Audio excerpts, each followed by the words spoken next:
Père Céleste, merci. Data uri mu ijuru turagushimiye. Nous sommes devant ta parole. Turi imbere y'ijambo ryawe. C'est la parole qui donne la vie. Ijambo ritanga ubuzima. C'est la parole qui protège. Ijambo ririnda.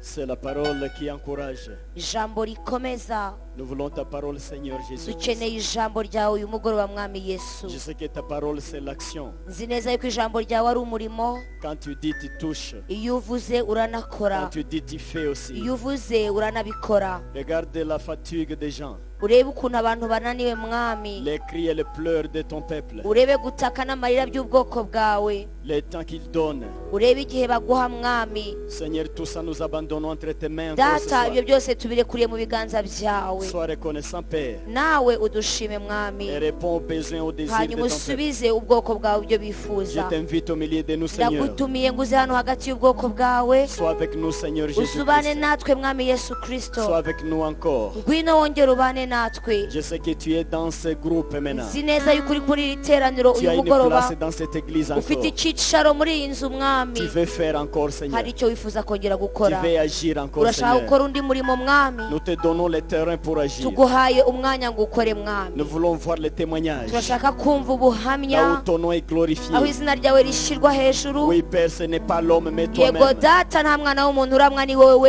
Ce n'est pas wenyine. par notre force, mais par Ntabwo ta ari force, kubw'imbaraga Seigneur. zacu ntabwo ari kubw'imbaraga n'ubushobozi bwacu ni kubw'imbaraga zawe Agissez mana. pour ta gloire, Seigneur. Kora kubw'icyubahiro cy'izina ryawe data. Merci, Père. Urakoze data. Au nom de Ni mu Jésus-Christ. izina rya Yesu Kristo. Amen. Amen.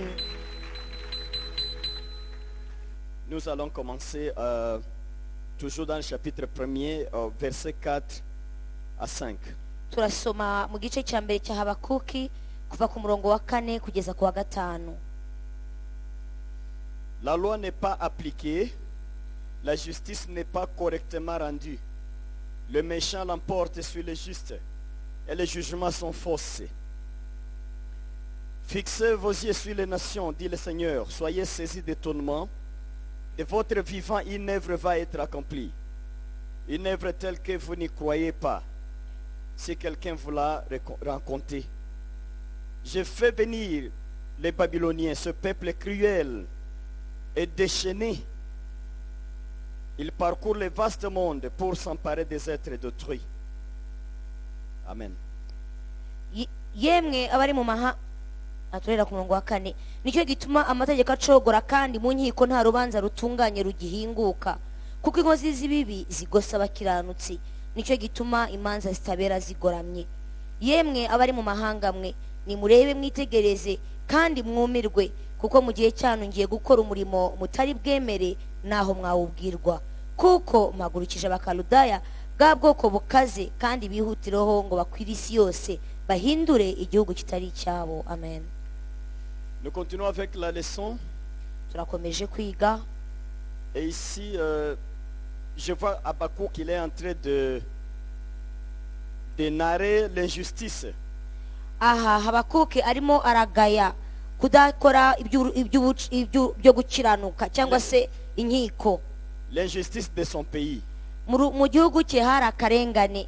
La pratique sociale dans son pays n'est pas digne. Uko abantu bari babanye ntago byari bishyitse ntibyari bikwiriye. Mais qu'est-ce qui se passe ici? Aha bigenda bite? Donc, le roi Joachim qui a remplacé Joas, Umwami Yehoyakimu wasimbuye Yowasi il a construit sa merveilleuse cité royale. yubatse umudugudu we wa cyami. Alors, il a imposé des taxes.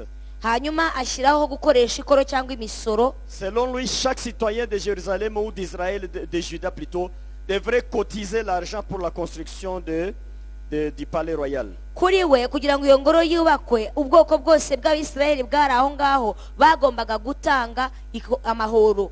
Maintenant, les gens ont profité de cette annonce du roi. Hanyuma umwami ashyizeho iryo tegeko abantu baboneramo icyuho.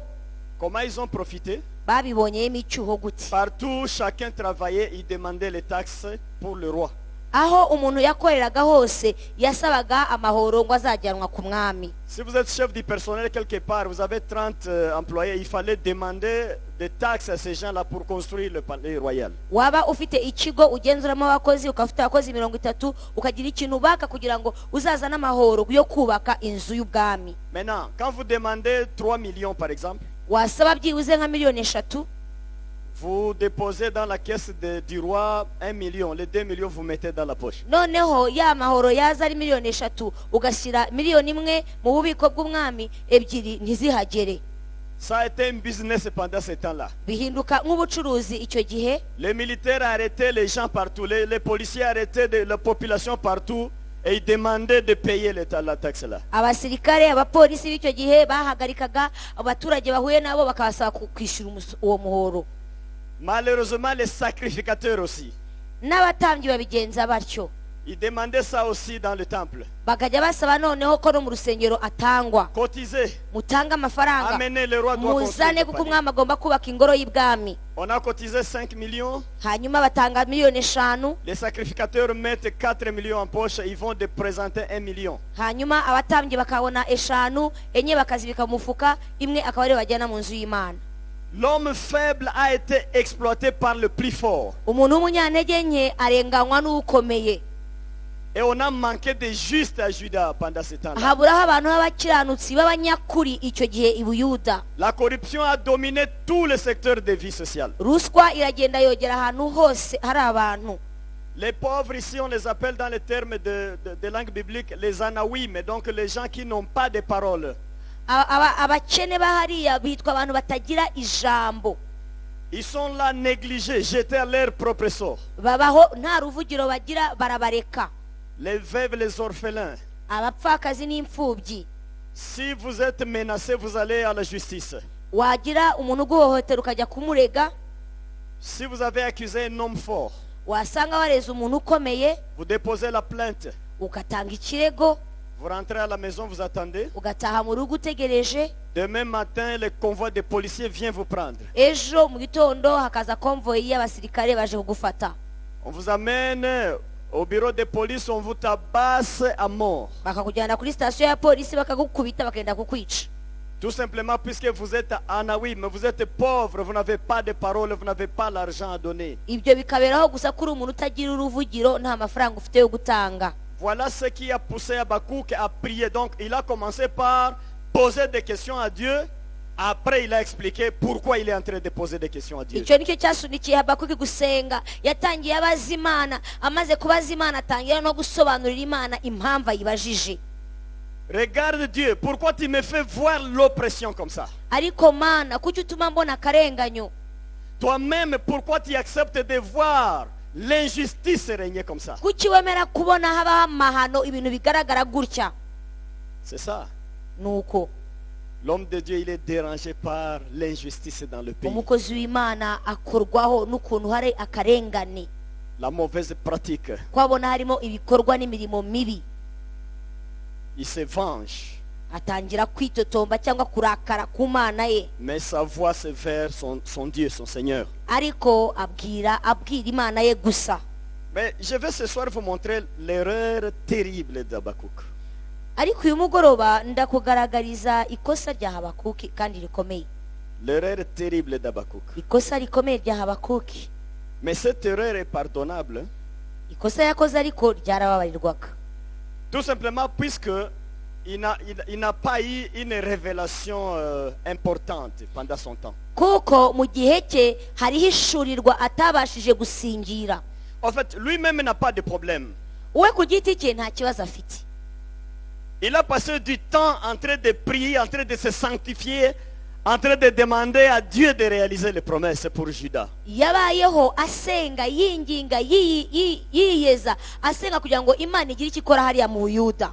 Dieu promettait qu'il va répondre favorablement. Kandi Imana imusezeranya yuko izabasubiza kandi neza. Habakkuk, il avait la foi que la société à un moment, elle va changer, l'ordre va revenir, la justice va dominer. C'était ça sa croyance. Habakuki yari yizeye neza yuko hari igihe mu gihugu cye hazaba amahoro ibintu bigasubira ku murongo. Yarabyizeye cyane.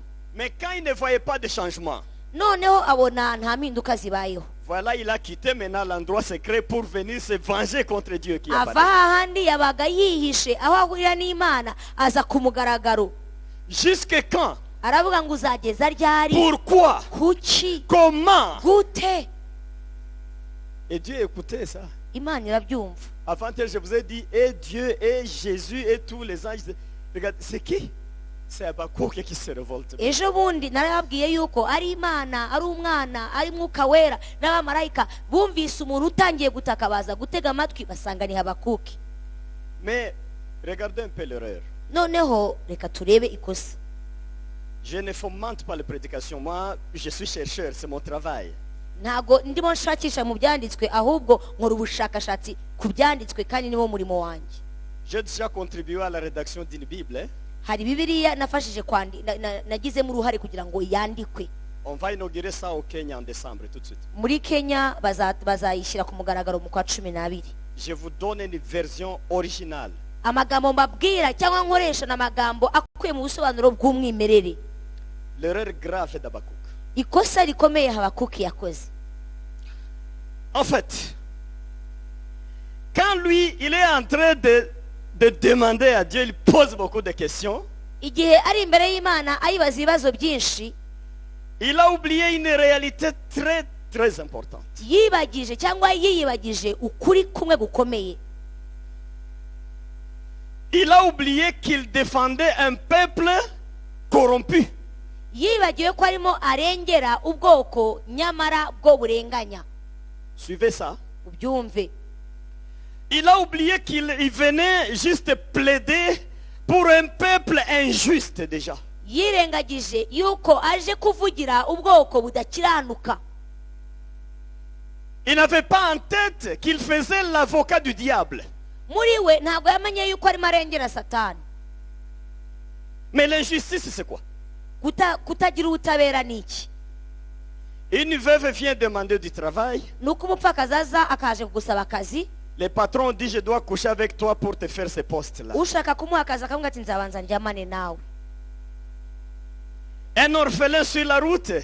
Imfubyi iri mu nzira. Il n'a pas qui aider. Idafite umuntu wayifasha. Il n'a pas qui l'aider. Idafite uwayifasha. Il a des problèmes. Afite ibibazo. Il n'a pas de support. Nta muntu wamushyigikira. L'injustice et la corruption partout. Akarengane ruswa ahantu hose.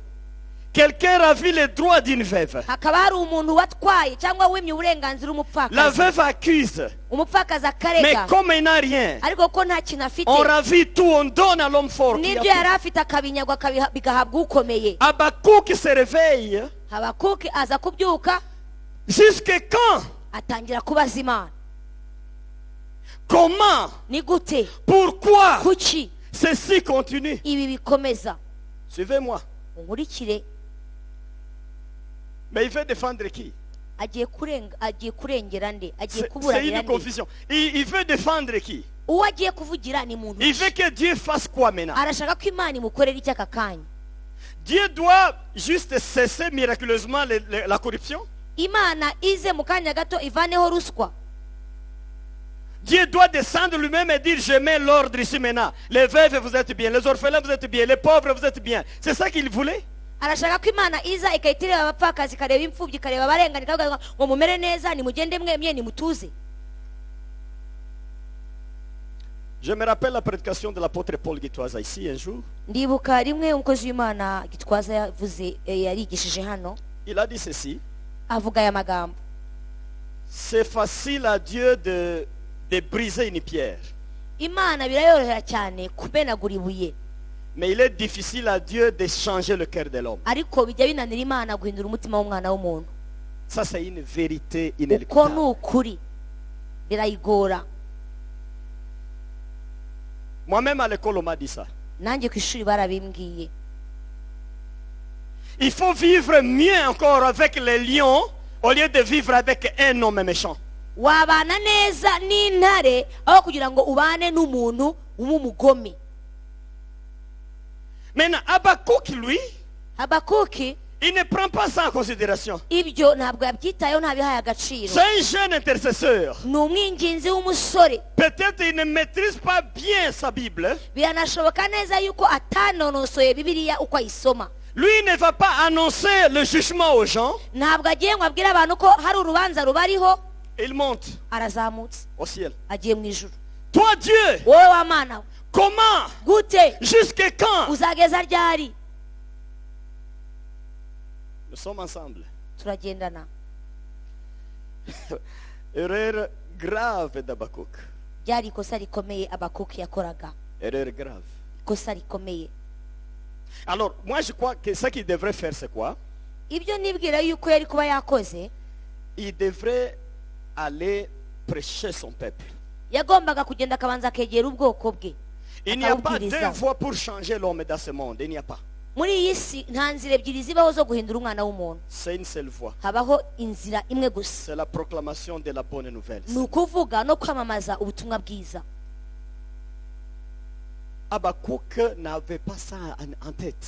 Abakuki ibyo ntiyari abifite muri we. Il attendait une intervention miraculeuse. We yari ategereje yuko abantu batabarwa mu buryo bw'igitangaza, Au lieu d'aller vers le peuple, aho kugira ngo asange ubwoko bw'Imana. il demande à Dieu de faire l'extraordinaire pour changer le cœur de tout le monde. à la fois. Yasabye Imana ngo mu kanya gato Imana ikore igitangaza ihindure imitima y'abantu bose bari aho.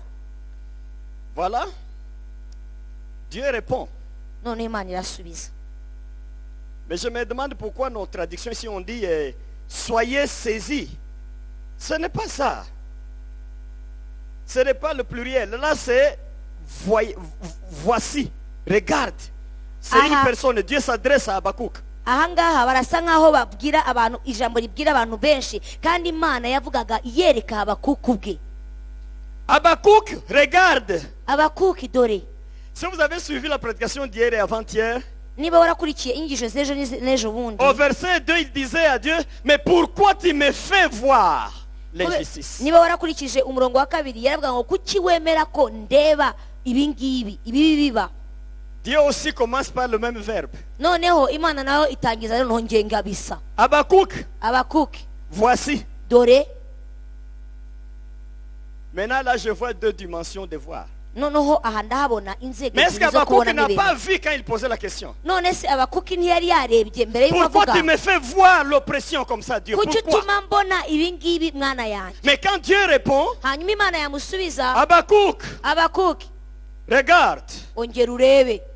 C'est qu'avant il a vu, Nuko yararebye mais il ne voyait pas bien. ariko ntiyabona neza. Il voyait avant, Yabonaga mbere mais avec une dimension trop limitée. ariko akarebesha urwego rugufi Il a ruto. vu avant, Hari ibyo mais avec yabonye une petite perspective. ariko areba mu rwego rwo hasi. Maintenant, Dieu est en train de l'inviter Noneho Imana irongera à iramushishikariza élever les yeux ngo encore yongere azamure amaso ye et voir dans la dimension supérieure. arebere mu rundi rwego, Puisqu'il était dans la dimension inférieure. kuko yari mu rwego rwo hasi. Dieu l'invite maintenant à Imana voir dans la imusaba dimension kongera supérieure. kurebera mu rundi rwego. Habakkuk regarde. Abakuki ongera urebe. Et Habakkuk se pose la question, mais qu'est-ce que je vais faire? Et pourtant, j'ai déjà vu. Abakuki aribaza ati se ndebe iki kandi n'ubundi narebye.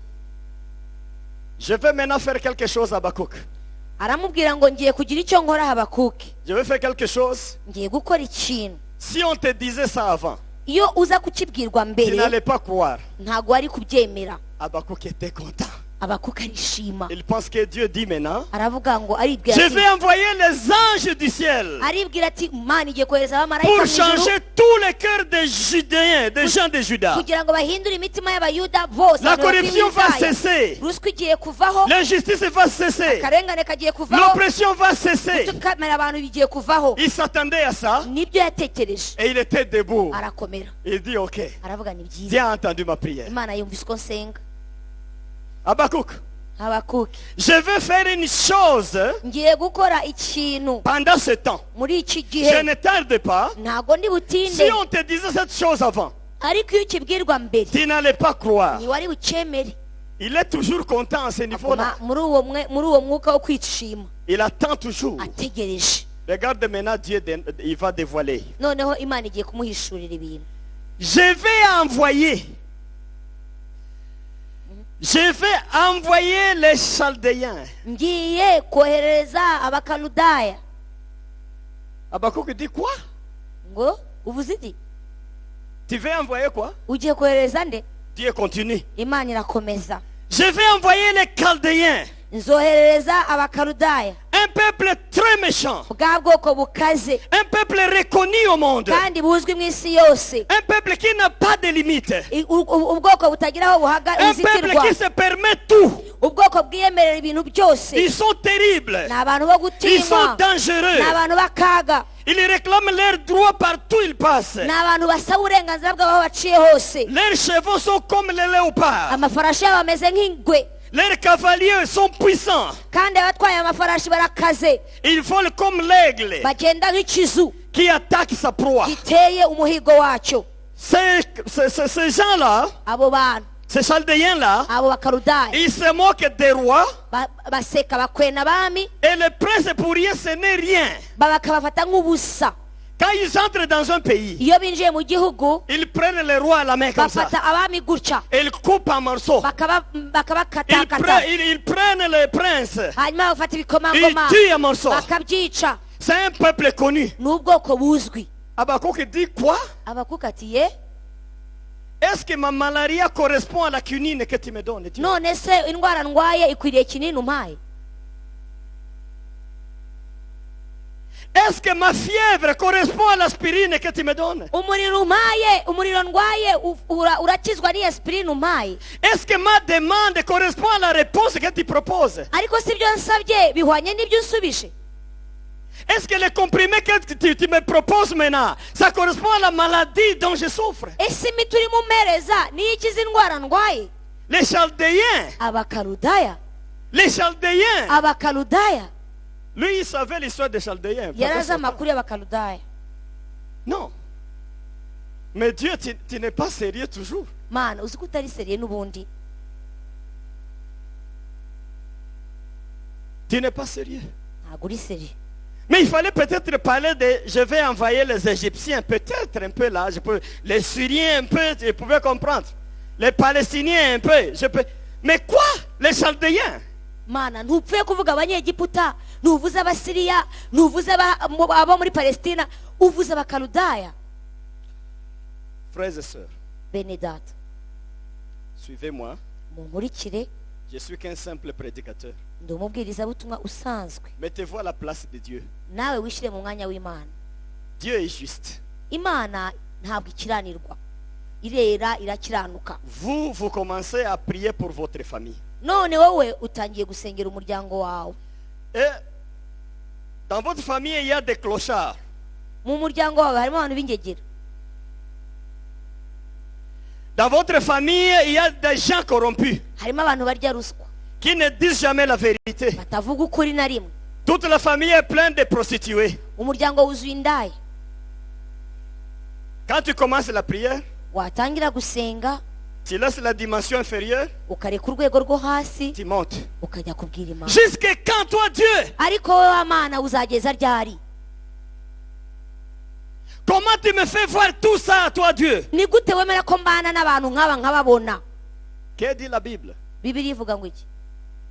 Le salaire du péché, c'est... Igihembo cy'icyaha ni iki? Est-ce que Habakkuk demandait le châtiment pour son peuple ou bien il demandait le salut pour son peuple? Ese yari arimo asaba yuko ubwoko bwe buhanwa cyangwa yasabaga yuko bukizwa? Qu'est-ce qu'il a demandé? Yasabaga iki?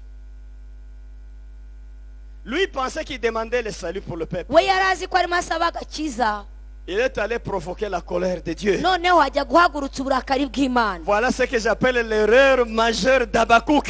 Iyo ryo niyo nita ikosa rikomeye rya Habakuki. Deuxième remarque. Icya kabiri, Les Chaldéens, abakaludaya c'est quel peuple? barabahe? Je reviens dans mon séminaire de la fois antérieure. Ngarutse noneho kuri cya cyigisho cyange cy'ubushize. C'est quel peuple les Chaldéens? Ni bandi? Vous connaissez la Bible, n'est-ce pas? Nimuzi Bibiliya? Abraham était originaire de quel pays? Aburahamu yavagahe? Il était l'homme dur des Chaldéens. Yabaga mu bukaludaya. Abraham, c'est l'ancêtre Aburahamu ni sekuruza des Israélites. w'Abisirayeli. Là, vous êtes convaincus, c'est la Bible. Aho ngaho niko Bibiliya bivuga. Dieu ne veut pas prendre les Égyptiens.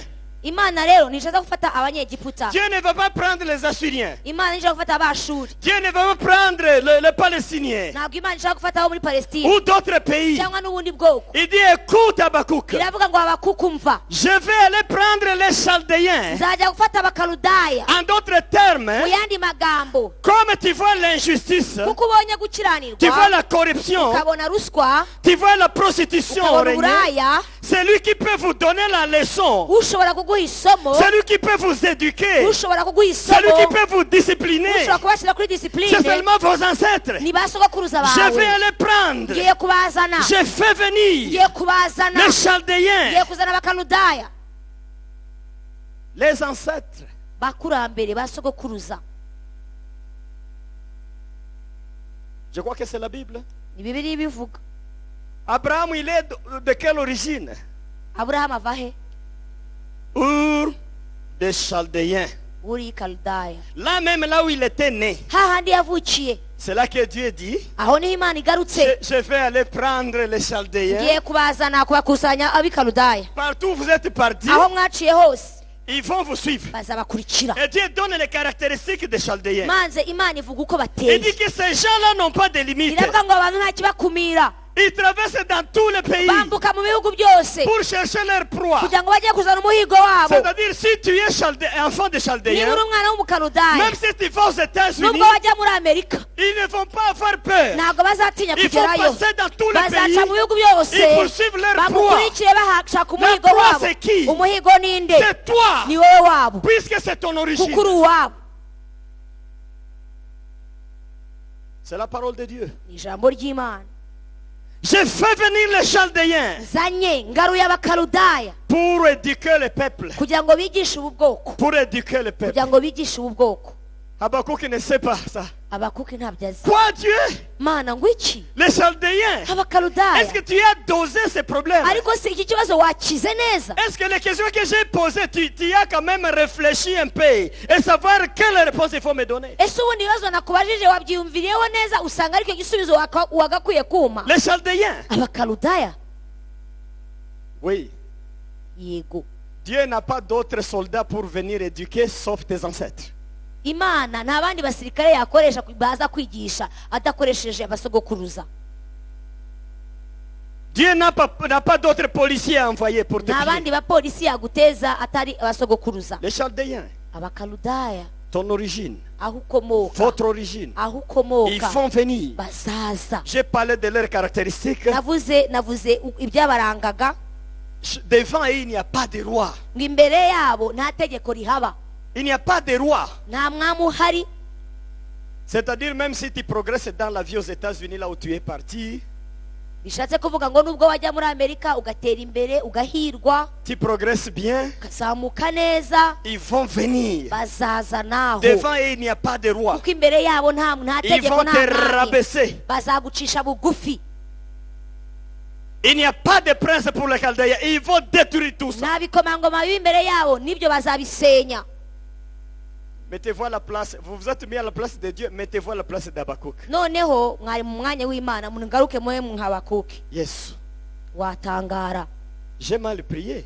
wavuga uti nasenze nabi, J'ai mal prié. nasenze nabi, J'ai provoqué la colère de Dieu. none nendereje Imana irarakaye, J'ai provoqué la colère de Dieu. ntumye Imana irakara.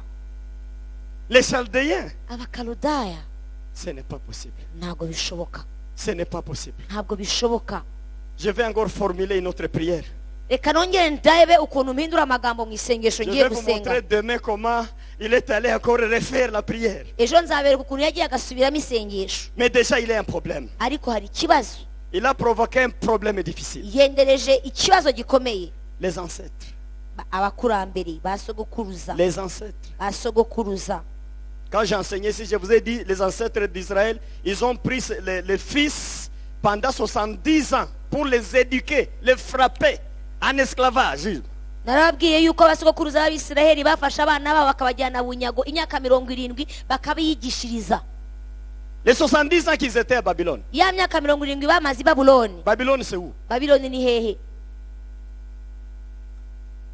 C'est à Our, toujours, à Ni Mésopotamie. Uri, C'est le même pays. ni muri Mesopotamia, Les ni hahandi. deux muri ka termes gace. dans la Bible, ça se complète.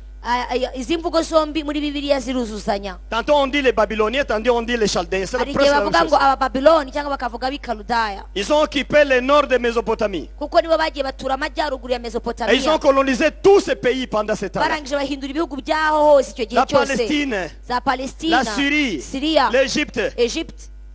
Ce sont les ancêtres d'Abraham. Abo ngabo ni basekuruza ba Aburahamu.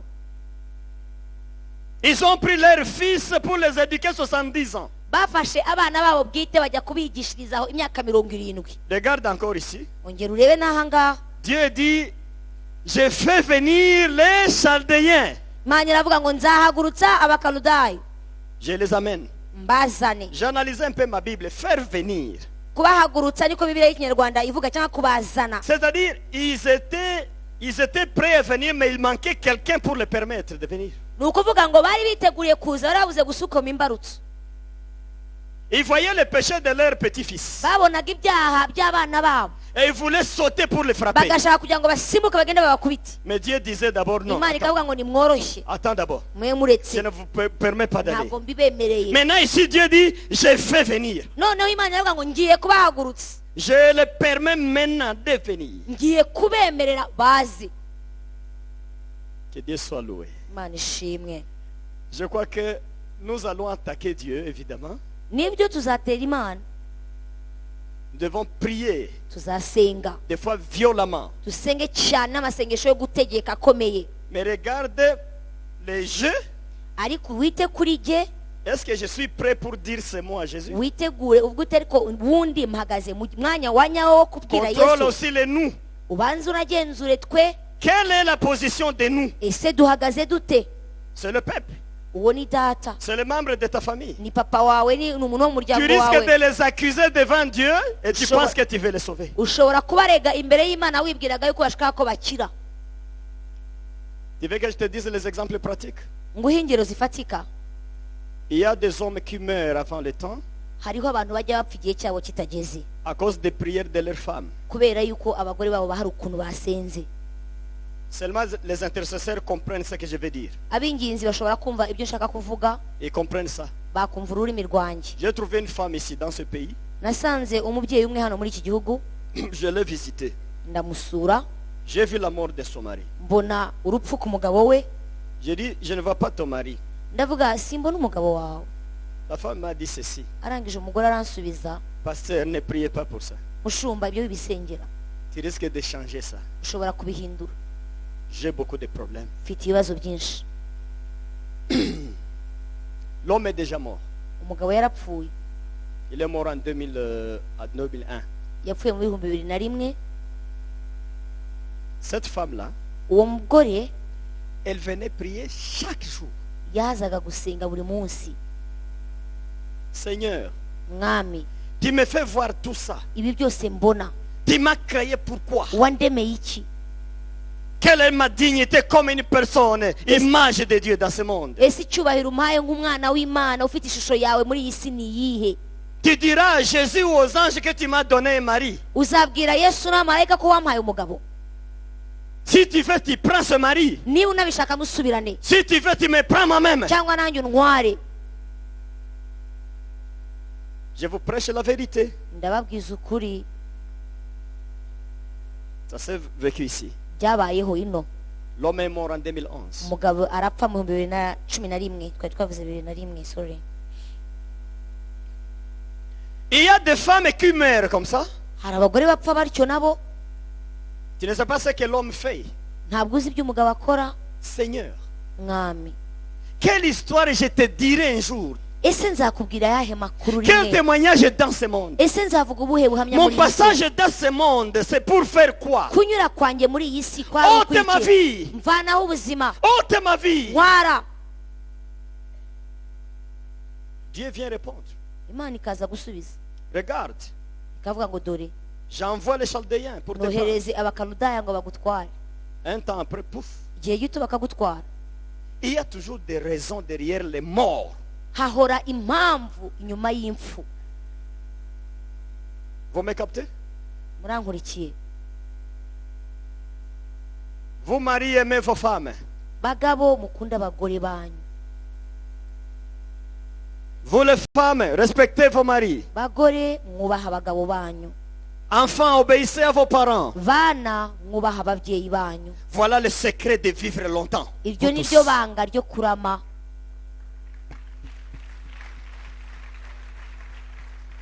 Mais quand vous allez venir avec les accusations à Dieu, ariko nimuza mufite ibirego imbere y'Imana, l'homme c'est un fautif. umugabo ni umunyamakosa, Vous venez reprocher Dieu. ukaza kubibwira Imana Pourquoi il a créé un homme comme ça? kuki yaremye umuntu umeze Comment il a nk'uwo, créé un homme comme kuki ça? yagushyize iruhande rw'umuntu umeze Toi nk'uwo. Dieu, comment? Mana Et kute pourquoi? kandi kubera Les iki enfants comme ça. abana banjye bameze Toi Dieu, batya, pourquoi? ariko Mana Que veux-tu que Dieu fasse? urashaka ko Imana ibigenza iti? Tu vas exagérer dans la prière. uraje ukabye mu Dieu masengesho, va répondre.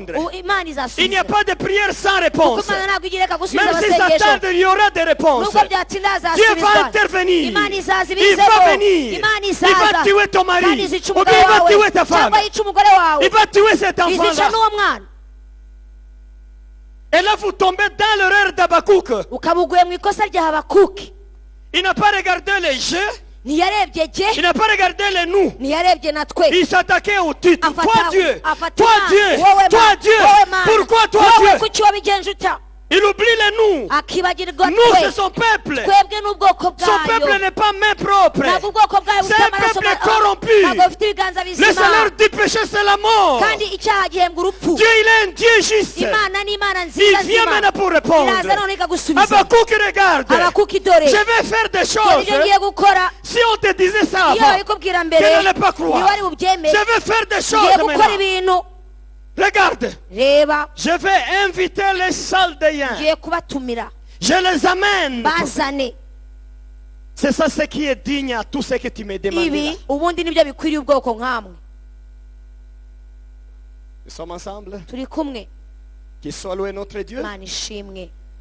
Qu'il soit glorifié notre Dieu. Haleluya. Un Dieu juste, c'est ni Dieu. Imana ikiranuka, ni Imana nzima Haleluya. y'ukuri. Haleluya. C'est un Dieu qui est juste. ni Imana y'ukuri. Demain, je prêche comment Abakouk a vite rectifié. Il a changé. ejo nzababwira ukuntu Habakuki yisubiyeho agahindura ibintu, Mais il a changé pour lui-même. Hein. ariko abihindura ku bwe, Il n'a pas changé pour le peuple. ntiyahindurira ubwoko bwe. Eh, c'est ça. C'est ça. dore uko bigenda. Il s'est sauvé à la fin. Il dit, Ouais. yavanyemo ake karenge. je quitte dans cette reka mbe affaire-là. mbivuyemo, C'est ibi dangereux. bintu ni akaga, C'est dangereux. birakomeye. Quel peuple tu veux envoyer? ubwoko ugiye Les kohereza wowe, Chaldéens. abakaludaya? Non, non, non, non. oya Non. oya. Qu'il soit loué notre Seigneur. Imana yacu ishimwe. Mais tu peux me poser la question.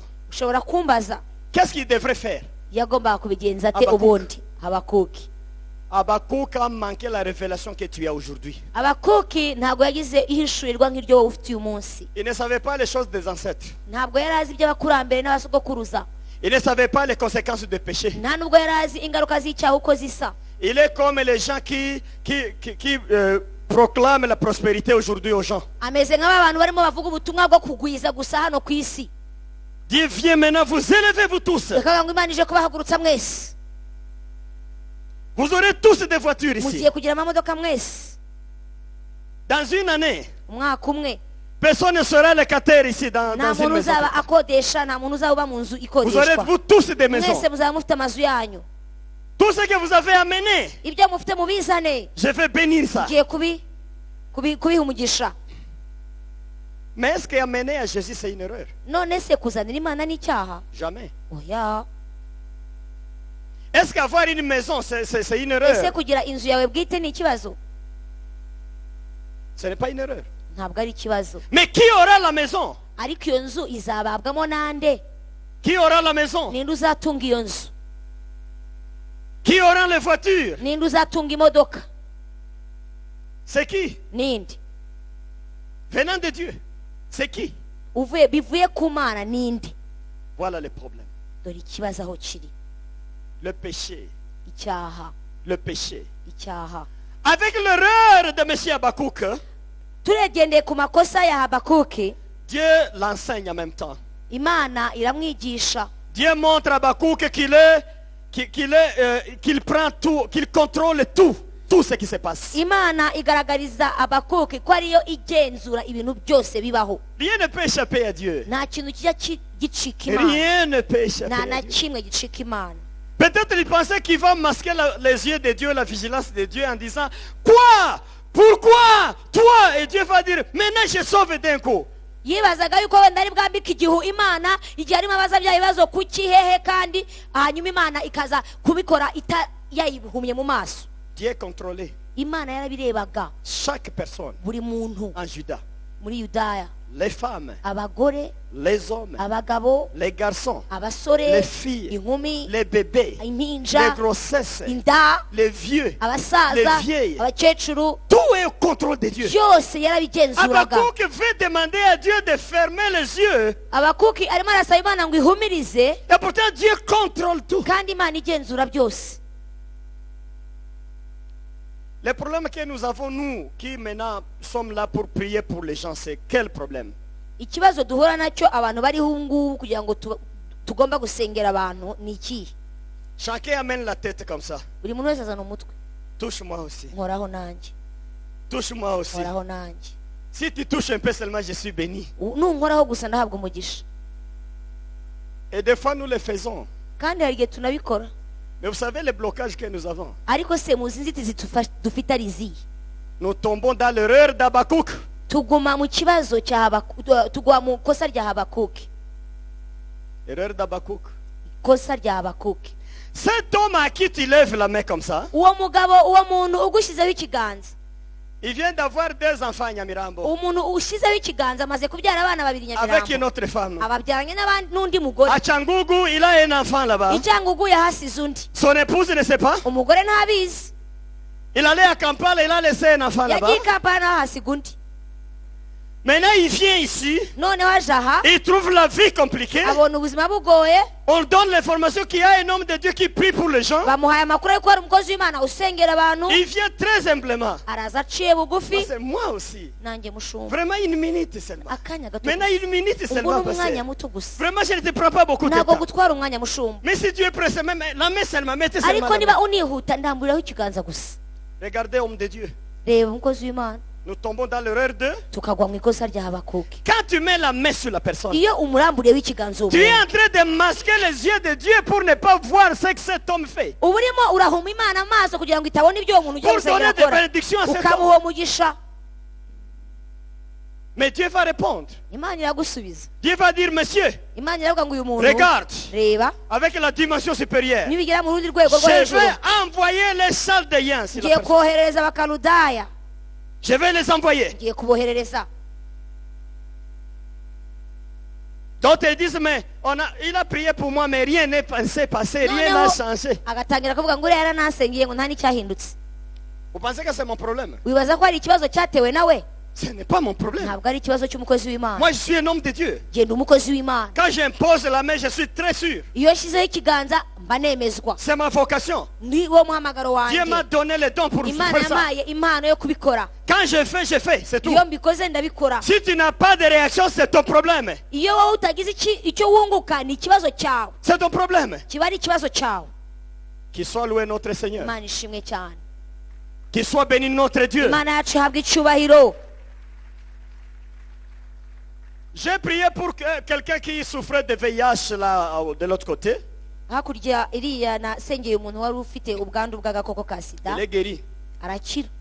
Mais ici aussi on me dit quelqu'un est guéri. Mais je le cherche, il faut me l'amener. Quelqu'un m'a dit que quelqu'un est guéri ici. Na hano bambwiye ko hari umuntu wakize bazamushake bamunzanire. Le VIH, je le cherche, il doit me voir. C'est important. Azaze tubonane kuko ni ibintu by'ingenzi. C'est important, je vais le voir. Ni ingenzi azanshaka azaze Alors là, tubonane. j'ai prié pour un autre là. Nuko nsengera undi muntu hariya. Il est guéri. Arakira. Et il venait à l'église chaque matin. Akajya aza ku rusengero buri On gitondo. priait de 4h à 6h. Tugasenga kuva saa 10 tukageza saa 12. Il me trouvait sur la chaîne en train de prêcher avec énergie. Akasanga ku ruhimba ndimo ndabwiriza cyane. Et il disait, j'aime beaucoup ce pasteur. Akavuga ngo uyu mushumba J'aime beaucoup ce pasteur. ndamukunda cyane. J'aime beaucoup ce pasteur. Ndamukunda cyane. Un mois, Ukwezi kumwe il va à l'hôpital, ajya kwa muganga. rien. Asanga nta kintu kirimo. Il va dans l'autre hôpital, Ajya mu bindi bitaro. rien. Asanga nta Il kirimo. va dans l'autre, Ajya rien. mu bindi asanga nta kirimo. Il demande le micro. Asaba mikro. Il commence à témoigner. Tangira Il kubivuga. témoigne. Arabivuga. Il témoigne. Arabivuga. Il témoigne. Arabivuga. Mais 6 mois après, Nyuma y'amezi 6 nous le cherchons dans la prière le matin, il n'est pas là. tumushaka mu masengesho ya mu gitondo turamubura. Mais deuxième jour, il n'est pas là. Ikindi gihe twamushaka tukamubura. J'ai dit non, je dois aller le chercher à la maison. ndavuga ngo ngiye kujya kumureba aho haba. J'arrive à la maison, il n'est pas là à 6 heures. ngeze mu rugo nsanga saa 12 ntawe uhari. Sa femme me dit ceci. umugore ambwira atya, Pasteur, tu me mens. mushumba urambeshya. Cet homme ne peut pas manquer ta prédication. Il ne peut pas. urambeshya kuko uyu mugabo ntashobora gukora mu iteraniro wigishijemo. Moi, je dis, maman, il n'était pas là. ndamubwira ntabwo yari ahari. Il s'est réveillé à 3 heures du matin. arambwira ati se ko yabyutse saa Il 9. m'a dit, madame, c'est pasteur David qui prêche. Je m'en vais à 3 heures pour commencer à allumer les feux de Dieu dans l'église. ngo yambwiye ngo agiye kubera ko David ari uri bwigishe agiye kwenyegeza umuriro ku gicaniro cy'Imana. Mais vous savez là où il est allé? muze aho yagiye kwenyegeza. Il est allé dans la maison d'une femme hein, yagiye mu rugo rwo à 3h30. saa 9:15. Oh dit, c'est moi tel. ni njyewe kanaka. Ouvrez. Il nkingurira. a laissé sa voiture là. asiga imodoka aho. Il commence sa vie encore. arongera asubira muri Il bwa buzima commence sa vie bwe. encore. asubira muri bwa buzima bwe. commence sa vie asubira muri encore. bwa buzima bwe. J'étais fâché ndarakara comme prophète. nk'umuhanuzi.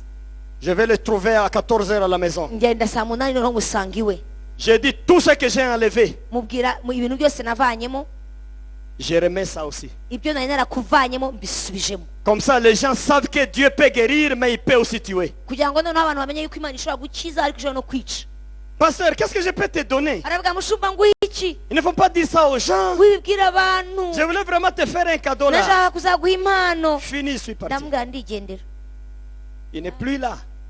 yaratashye. Mais les gens, vous venez, vous voulez qu'on impose la main. abantu baraza murashaka ko tubaramburiraho ibiganza. Mais vous nous faites pécher comme Habakkuk. murimo muraducumuza nk'uko Habakuki yabigenje. Tu n'abandonnes pas les femmes, mais tu aimes le miracle de Dieu. ntabwo uretse abagore ariko urashaka ibitangaza by'Imana. Tu n'as pas laissé de tromper les gens, mais tu aimes le miracle de Dieu. nturetse ububeshyi bwawe ariko urashaka ibitangaza by'Imana. Tu continues à détourner, à voler l'argent, mais tu veux le miracle de Dieu. uri kwiba uranyereza urashaka ibitangaza by'Imana. Et tu trouves les évangélistes moins chers. hanyuma ugashaka nk'abavugabutumwa ba make. Les évangélistes de l'évangile moins cher, abavugabutumwa bavuga ubutumwa bwa make. ils n'ont pas de problème de péché. Eux. nta kibazo bafite Ils n'ont n'ibyaha. pas de problème de péché. nta kibazo cy'ibyaha bafite. Et ils prophétisent la grâce. barahanura ubuntu. Ils disent que la grâce suffit. baravuga ngo ubuntu burahagije. Ne t'en fais pas, la grâce suffit. ubuntu burahagije. Et au lieu de dire tu as péché, aho kuvuga ngo wakiraniwe. ils disent Dieu baravuga ngo t'élève. Imana irakuzamura. Tu seras la première personne au Rwanda, la plus importante de cet uzaba homme umuntu wa mbere usizwe amavuta ahambaye uri uwo. Et toi, tu te poses des questions. hanyuma ukibaza uti Dieu n'a pas vu que hier j'ai découché. ese Imana ntiyabonye yuko ejo ntaraye mu rugo? Comment il me fait un homme le plus important dans tout le pays ici? inzamuyite mu gihugu gutya. Donc Dieu ne voit pas bien. noneho Imana yambaye filime. Un homme d'affaires me disait ici. Imana ntabwo ikibona. Un homme d'affaires me disait ici. hari umugabo w'umucuruzi wahoze ari kumbwira. Ils disent, ah, pasteur, tu étais trop méchant à la chair aujourd'hui. ariko si uyu munsi kwari urakaye cyane ku ruhimbi. C'est pas dans l'église ici. ntabwo ari hano yabimbwiriye Dans le n'ahandi. pays ici. ni ahangaha muri iki gihugu. Mais il disait, non, mais Dieu, il n'a pas d'autre problème. ndavuga ngo ariko Imana ntabwo ifite ikindi Écoutez kibazo. aussi mon expérience avec Dieu. noneho mwumve ukuntu nagiranye n'urabibonye n'Imana. Même si tu peux coucher avec une femme. nubwo waryamana n'umugore Mais si tu n'oublies pas la dîme, ntiwibagirwe icya cumi. ta dîme là, icya cumi cyawe si tu n'oublies pas ça, ntukibagirwe. je crois que Dieu, franchement, il ne voit pas ce que tu fais. Imana ishyiraho. N'oublie pas la dîme seulement. ntukajye wirengagiza icya cumi cy'Imana. L'erreur d'Habakkuk. ikosa rya Habakuki. Lui-même, il est en train de dire la corruption, arimo aravuga ngo ruswa. l'injustice, aravuga akarengane. l'oppression. aravuga gutotezwa. Et puis il veut que Dieu amène une solution magique. hanyuma agashaka yuko Imana imanura igisubizo ako kanya. J'informe à l'église encore ce soir. uyu mugoroba ndamenyesha itorero. Notre Dieu, il est saint. Imana yacu ni Imana yera. Et il veut que ceux qui l'adorent dans la sainteté, kandi dans la ashaka ko sanctification. bayiramya bera biyeza. Le secret des miracles, c'est la sanctification du cœur. ibanga ry'igitangaza ni ukwera mu mutima. Tout est possible. byose birashoboka. Avec Dieu, tout est possible. hamwe n'Imana byose birashoboka. Mais il faut que c'est lui qui demande. Sois un homme sanctifié, un homme qui se donne. ariko birashaka ngo wa wundi urimo asaba aba ari umuntu washyizwe ku ruhande, aba ari umuntu wiyejeje, aba ari umuntu wiyereye Imana, hanyuma Imana imwumve. Qu'il soit loué notre imana Seigneur yacu ihabwe Jésus-Christ. icyubahiro. Les gens qui sont ici abantu bari hano et qui cherchent la sanctification barimo bashaka kwezwa jour et nuit, bakabishaka buri qui munsi, cherchent la sanctification jour et nuit, bashakisha kwezwa buri munsi, qui gênent et qui prient le Seigneur, barimo biyiriza, barimo qui se basenga, donnent jour et nuit pour leur barimo Seigneur. barakora ibintu byose kubw'umwami Ils wabo. vont demander des choses. Bazasaba ibintu, Dieu va donner ces choses-là. imana ibibahe, Il va donner au nom de imana Jésus-Christ. izabibaha mu izina rya Yesu. Il va donner. Imana izabibaha. Qu'il soit loué notre Imana Seigneur yacu Jésus. ihabwe icyubahiro. Il n'y a pas de maladie incurable. Non, nta ndwara idakira, il n'y en a pas. ntayo. Le papa qui a guéri l'asthme, il est où? Mais il est parti où? Il a disparu, je le cherche. Mais il m'a parlé ici avant-hier. Il était là, il me disait, je suis guéri de l'asthme.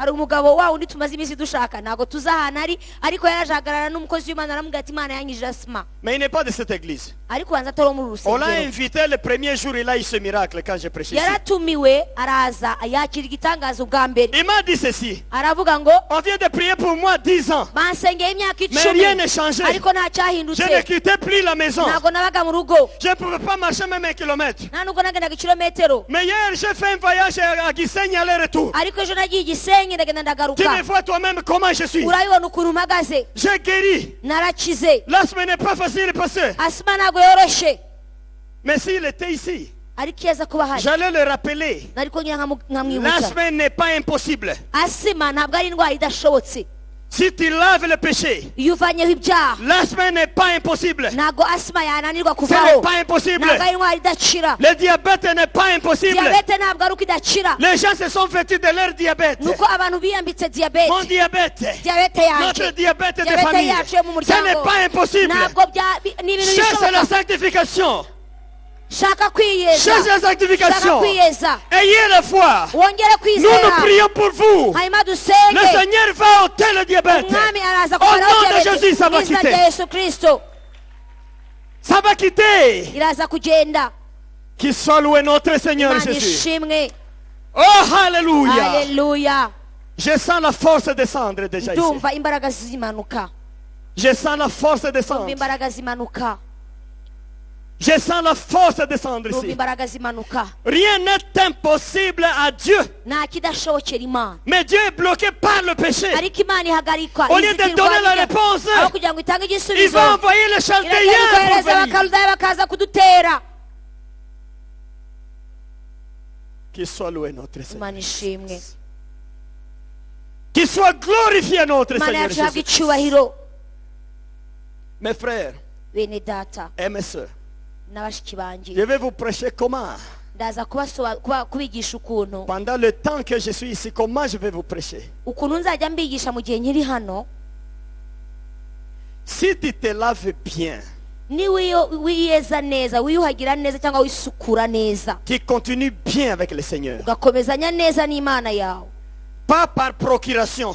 ntibibeho kuko hari ibintu wahawe mu gihe gito cyo kubikora. Il y a des spiritualités par procuration. hari igihe umuntu agira ubumana bwahawe nka procuration agahe gato. Là, tu dis au diable, laisse-moi d'abord. Au nom de Jésus, nous sommes dans 40 jours. ahantu ubwira satani ngumva rero satani twumvikane, ndetse turi muri 40. La nuit, tu reçois les SMS de ce chéri là de Nyamirambo. hanyuma umuntu yakohereza, sheri w'inyamirambo yakohereza SMS, Tu prends le téléphone vite. ugafata ka telefoni La femme qui ne puisse pas voir ça, kugira ngo madamu atabibona, tu réponds vite. asubiza. Nous sommes encore dans 40 jours. turacyari muri 40 ye, Attendez-moi. uretse La spiritualité par procuration. ubwo ngubwo ni umwuka w'ubusigira gusa. Il y a d'autres, ils souffrent de fièvre. hari abandi bagira umuriro, Il prend le médicament, gafata umuriro, ça ne guérit pas. ntibikire, Il prend le médicament, gafata imiti, ça ne guérit pas. umuriro ntushire. Son chéri là, hanyuma sheri le téléphone. agahamagara, Non, laisse-moi mon chéri, laisse-moi. ndeka sheri ndeka, J'ai laissé ces choses. ibi bintu nabiretse, Je suis malade. ni uko ndarwaye, J'ai commencé à prier maintenant. natangiye no gusenga. noneho Quand la fièvre descend, umuriro wakururuka gato, où es-tu? shuri he, Tu sais que j'ai guéri. uzi ko nakize, J'ai guéri. nakize. La spiritualité par procuration. ubwo ni ukuba mu mwuka w'ubusigira. Je suis saint pendant un temps. hari agahe gato Je nezwa me sanctifie pendant un temps seulement. nkiyeza agahe Mais j'attends la bonne année. ariko nkaza agategereza undi mwanya Ce jour-là. uwo munsi Évidemment, les jours de bonne année. bonane yaza Vous les voyez le soir, ils Kamona. rentrent encore ivres. Là. tashe yadandabirana Yo. yo Mais si vous vous décidez, ariko niwiyemeza si vous prenez la décision, ugafata icyemezo vous dites Dieu, je vous aime. ukavuga ngo mana yanjye ndagukunda Seigneur, je t'accepte. mwami wanjye Le ndakwemeye péché, je dis au revoir. ibyaha ndabiretse Donne-moi la force. mpa imbaraga Je gusa continue avec toi. nkomezanye Donne-moi nawe le réveil chaque ma jour. ububyutse bwa buri munsi Donne-moi le réveil de chaque mu jour. bubyutse bwa buri munsi Je continue bien avec toi, nkomezanye Seigneur. nawe Je vais avec toi tous les jours. gendane nawe buri munsi Il n'y aura pas d'impossible dans ta vie. nta bintu bidashoboka bizaba mu buzima bwawe Il n'y aura pas d'impossible. ibintu bidashoboka Il n'y aura bizabaho pas d'impossible. ibintu bidashoboka Il n'y bizabaho aura pas ibintu d'impossible. bidashoboka Le bizabaho Seigneur doit agir. umwami agomba gukora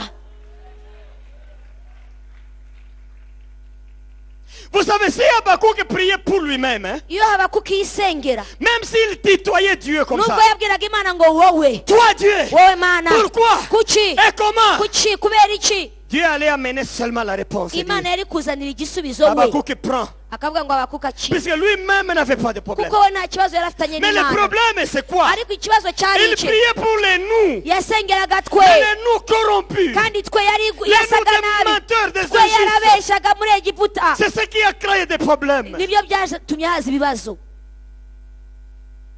Qu'il soit loué notre Seigneur imana ishimwe Jésus-Christ. cyane Alléluia. haleluya Détrompez-vous. rero ntimwibeshye Les prédications moins chères.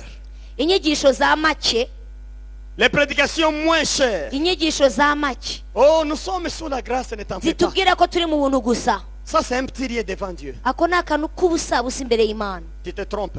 uribeshya Dieu est au contrôle de tout ce qui se imana passe. igenzura ibyo bintu byose Il est au contrôle de tout ce qui se passe. irabigenzura Il est au contrôle. irabigenzura Amen. amen Dieu, il est au contrôle de tout ce qui se passe. imana igenzura ibintu byose bibaho Même les paroles, il contrôle mot à mot. n'amagambo iyagenzura rimwe rimwe La Bible nous dit, bibiliya iravuga ngo le dernier jour, ngo ku munsi wa nous nyuma allons donner rapport de tous les mots que nous aurons prononcés pendant notre vie. ngo Tous les mots. tuzabazwa kuri uriya munsi amagambo yose yavuye mu kanwa kacu yose C'est la Bible. ni bibiliya ibivuga Mais les gens disent non, ça il ne peut pas voir, ça il ne voit pas. abantu bakibwira ngo ibi ntibibona ibi ntibyumva ibi Mais Habakkuk, je crois qu'il s'est repenti. ariko habakuke nizera ko mbona yarihannye Il a quitté la première dimension yavuye muri urwo rwego rwa mbere yariho pour entrer à la dimension supérieure. azamuka ku rwego rwisumbuye Là où Dieu lui disait, maintenant regarde, Habakkuk. aho imana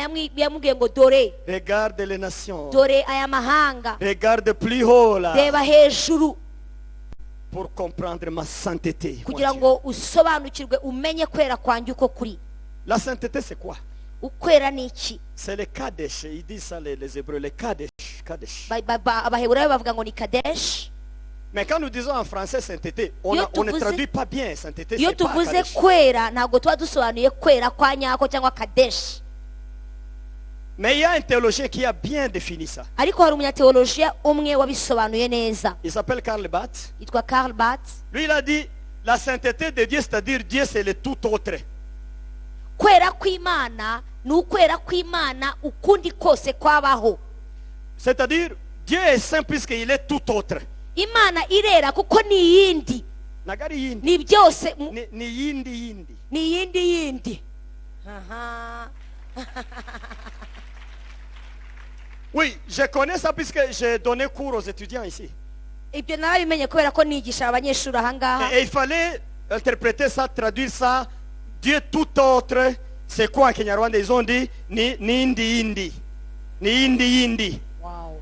ni iyindi yindi Ce n'est pas seulement indi, ntabwo ari iyindi gusa ariko ni yindi ni yindi. iyindi yindi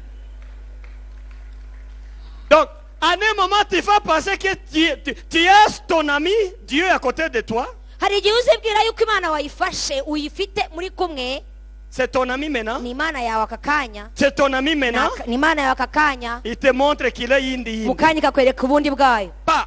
kagushyira hariya Commence à pleurer. bagatangira kurira Les Chaldéens viennent. abakaludaya bakaza Yindi. ni yindi. Haleluya. Oh, hallelujah. Haleluya. L'Esprit de Dieu me dit ceci. Umwuka w'Imana ambwiye atya, Vous ne devez pas avoir de doute. ntimugashidikanye. Les gens qui gardent la sanctification dans cette église. Abantu barinda ukwera kwabo muri iri torero, Les gens qui donnent leur temps jour et nuit. abantu batanga umwanya wabo ku manywa na nijoro Pour le Seigneur. kubw'umwami, Les gens qui sont déterminés à suivre le Seigneur. abantu biyemeje gukurikiza inzira y'umwami, Vous avez toutes les bénédictions du Seigneur. mufite imigisha y'umwami yose kuri mwebwe. Vous avez Haleluya. toutes les bénédictions du murayifite Seigneur. avec imigisha vous. y'umwami kuri mwebwe. Les portes vont s'ouvrir pour vous. Imiryango igiye kubakingukira, Le Seigneur va ouvrir les portes. umwami agiye kubakingurira imiryango. Tout ce qui est impossible sera possible. ibyari bidashoboka bigiye kuba bishoboka, Puisque vous avez obéi à la parole du kubera ko Seigneur. mwubashye ijambo ryayo. Amen. Haleluya. Et les gens là qui font des zigzags, abantu rero baca hirya no hino, les Chaldéens sont toujours là. abakaludayi babahoraho, Il n'y a pas deux voies, non. nta nzira ebyiri zibaho. Les Chaldéens vont revenir. abakaludayi Les bazagaruka, ancêtres vont revenir. abakurambere bazagaruka. Surtout maintenant, cyane cyane ubu tu les as attaqués, n'est-ce pas? warabateye. Il y a des gens ici qui ont commencé. hari abantu batangiye, Ils ont attaqué. Ils baratera ont attaqué. baratera Ils ont attaqué. baratera.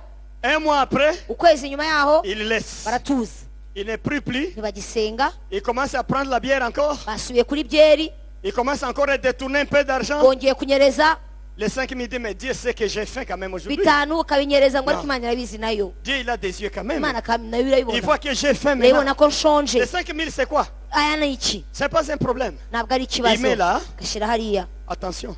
tonde. Les Chaldéens s'organisent. abakaludaya barimo barikusanya, Quand ils vont revenir, nibaza ils vont te prendre. bazagufata. Là où il y avait une chaîne, ahandi hari umunyururu umwe il faut mettre 2. bazahashyira ibiri, Là où il y avait 3, ahari itatu il faut mettre 6. bazahashyira esheshatu, Là où il y avait 10 démons, ahari abadayimoni 10 il faut mettre 20. bazahashyira Faites 20. attention. itonde. Je crois que les pasteurs ici pouvaient voir cette expérience-là. ndabizi yuko abashumba mujya mubona ibintu bimeze Nous nk'ibyo avons ngibyo. formé des jeunes twigishije urubyiruko pour délivrer les gens. kugira ngo babohore abantu. Et j'ai vu des jeunes venir. mbona abasore Ils baza étaient audacieux. baza bafite imbaraga Ils n'iziba, chassaient des démons. baza birukana abadayimoni. Moi, j'avais un groupe de plus de 30 jeunes, nari mfite abasore 30 vraiment capables. babishoboye, Ils faisaient ce travail bien. bagakora umurimo neza. Ils sautaient sur le démoniaque comme un lion. bafataga abatewe n'abadayimoni ukagira ngo ni Et dans intare, quelques minutes, ils terminaient tout. mu kanya gato abadayimoni bagahunga. Mais quel était le problème? ikibazo kiza kuba iki? Après ça, nyuma y'ibyo certains d'eux, bamwe muri bo, vous allez le remarquer même ici, muzabibona n'aha certains ngaha, ont attaqué le démon. bamwe muri bo Ils ont batangira attaqué le démon. batera abadayimoni, Ils ont voulu délivrer le bashaka démon. kubohora abantu. Après, nyuma ils ont pensé que c'était du succès. batekereza yuko bageze iyo bajya. Partout là, ils disaient que non, moi je suis capable. aha rwose kugira ngo Moi, j'ai ndabishoboye, fait. ibi Moi, j'ai narabikoze fait. narabikoze. Et bientôt, il abandonne. batangira kubivamo. Et les démons disent, ok. abadayimoni bakavuga Il a laissé. Il ne fait yabivuyemo plus ça. nta kibikora. Nombreux, vous allez les rencontrer dans des boîtes. benshi muzahura nabo hano hanze bari mu tubyiniro, Ils trichent le péché. barimo barakinisha icyaha, Ils n'ont jamais de réponse à leurs prières. ntabwo babona amasengesho Ils y'abasubizwa. délivraient les gens. babohoraga Les abantu, gens délivrés ont eu des réponses. abantu babohoye Mais bagibonye non, jamais de ibisubizo, réponse. ariko bo ntibasubizwa. Pourquoi? kuki? Vous comprenez la suite. murumva uko bigenda. Mais ces gens qui s'engagent. ariko abo biyemeza, Alléluia. Je vais terminer par là pour aller prier peut-être. ngiye gusoreza aha ngaha kugira ngo dutangire Mais je me gusenga. rappelle un jeune gens là, un garçon. ndibuka umwe muri abo basore rimwe Il était dans notre groupe. yari mu itsinda ryacu, On nous appelle quelque part. baraduhamagara On a trouvé un grand blocage cette nuit-là. turasanga harazitiye cyane, ikirere kiremereye. C'était une maison d'un rosicrucien. yari inzu y'umurozi Christian. Maintenant, sa magie l'attaque. hanyuma noneho ubukonikoni bwe buramutera ubwe. Il invite encore les gens pour venir l'aider, les hommes de Dieu. noneho ahamagara abakozi b'Imana ngo baze ariwe bamufasha. Nous y arrivons à 20h. turahagera ari saa 2, J'étais trop faible ce jour-là. numvaga mfite intege nke, J'étais toujours par terre. yari ari hasi. Et mes garçons là, abasore banjye c'était quand même fort. bo barafite imbaraga. Et l'un d'eux me dit ceci. noneho umwe muri bo arambwira, Pasteur, mushumba, moi je sens comme s'il faut commencer à attaquer déjà. ndumva jyewe twatera aka kanya. Moi j'ai dit comment tu vas attaquer, on n'a pas encore commencé. ndavuga none se uratera ute tutaranatangira? Il dit que non, quand j'étais à ce niveau, j'ai senti l'odeur des esprits mauvais ici. aravuga ngo nyiri hariya numvise umunuko w'abadayimoni. Moi, je lui ai dit, donne un peu de repos à ces esprits. On va Ndavuga- commencer bientôt. ndavuga ngo reka zibanze ziruhuke, iyo myuka ibanze iruhuke, turatangira mu kanya. Il n'a pas compris. Ntiyasobanukirwa. Il s'est mis là-bas Ajya hariya et il commence à faire des démonstrations. atangira kwigira ibintu. Toka, nom de Jésus. Genda mu izina rya Yesu. Toka. Genda. Quitte, quitte, quitte. Va, va. Quitte, quitte, Genda, quitte, quitte. Au nom de Jésus. Mu izina rya Yesu. Et la main restait comme ça. Ukuboko guheraho. Eh, eh, pasteur. Mushumba. Chini. Moi, j'ai dit, mais qu'est-ce que je t'ai dit? Ndamubwira nakubwiye ngo iki? Et les autres disaient, mais mettons-le ici parce qu'on peut prier pour lui. Aravuga ngo reka tumushyire ngaha tumusengere. J'ai dit, laisse-les. Ndaga mumureke. Il doit avoir la sanction. Abashe kumva igihano. Laisse-les là-bas. Mumurekaho. Nous commençons notre ministère. Twitangira noneho umurimo. On a commencé à 21h. Turatangira saa tatu. On fait le travail. Turakora. On fait le travail. Turakora. L'homme est parti. Wa mugabo yagiye. 2h du matin, il est parti. Saa munani ntawe uhari ubwenge 3h ntabwo. du matin, il est Saa parti. cyenda nta bwenge. 5h, il est parti. Saa kumi n'imwe ntawe. Les gens ont peur. Abantu bagira ubwoba. Je me mets à prier. Ntangira On gusenga. dit non, appelez quelqu'un pour l'amener à Ndavuga ngo l'hôpital. reka tumufate J'ai dit tumujyane. non, non, non. Ndavuga oya. Ce qui est démoniaque, la solution, c'est dans le spirituel. Icyo iyo ari abadayimoni bateye igisubizo kiba kiri mu mwuka. À 6h, Saa kumi n'ebyiri Dieu merci, Imana ishimwe il se réveille. arakanguka. Il a quitté l'endroit. Ava aho yari Il ari n'a pas salué nta quelqu'un. muntu yasuhuje. Il est parti chez lui. Ajya iwe Il a emballé les habits. afata imyenda Il a arayishyira mis mu dans kintu, sa mallette. ashyira mu gikapu, Il est allé au parking. ajya muri Il parikingi, a pris le bus. afata bus Jusque dans son village natal. kugeza iwabo ku ivuko. Le soir, Nimugoroba son grand frère me dit, mukuru mais où yarambwira est parti-elle? ese kanaka Je dis, yagiye je ne sais pas. Ntuga simbizi. Mais on me dit, on l'a vu prendre les habits. Il ne disait rien. Quelqu'un, il arambwira est ngo parti. babonye afata ibikapu bye nta kintu avuga, afata ibikapu aragenda jiwe iwacu aragenda. J'ai fait 5 ans dans la ville avant de quitter. Il n'était pas encore rentré dans la ville. Depuis ce jour-là. Namaze imyaka 5 muri uwo mujyi yari atarahagaruka. Quelle est la solution? Quelle est la réponse à ça? Igisubizo kibi kihaho.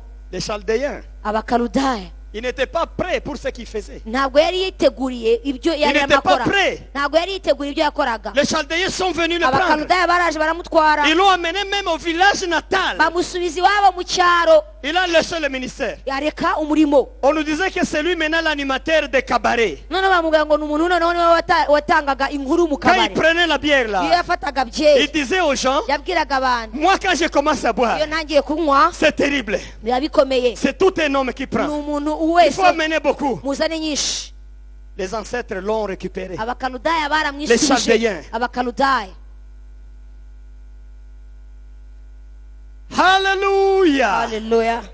Mais les jeunes qui ont décidé, Ariko babandi biyemeje ils ont dit, Seigneur, baravuze ngo mana donne-nous la force. duhe imbaraga, Nous allons ensemble. tugiye kujyana nawe. Donne-nous la force, nous Duhe allons ensemble. imbaraga, Donne-nous la force, nous allons duhe ensemble. imbaraga dukomezanye nawe. Ces jeunes ont continué. Abo basore Ils ont barakomeza, continué dans le Seigneur. barakomeza, Ils ont continué dans le Barakomeza Seigneur. mu mwami. Ils ont continué dans le Barakomeza Seigneur. mu mwami. C'est par là maintenant que aho niho le Seigneur demande, umwami avuga ngo demande ce que tu veux. ngo saba icyo Je vais te ushaka donner. nzakiguha. Dis-moi ce que tu cherches. Mbwira icyo ushaka, Dis-moi tes désirs. mbwira ibyo Je vais wifuza, te répondre. nzagusubiza. Alléluia. Haleluya.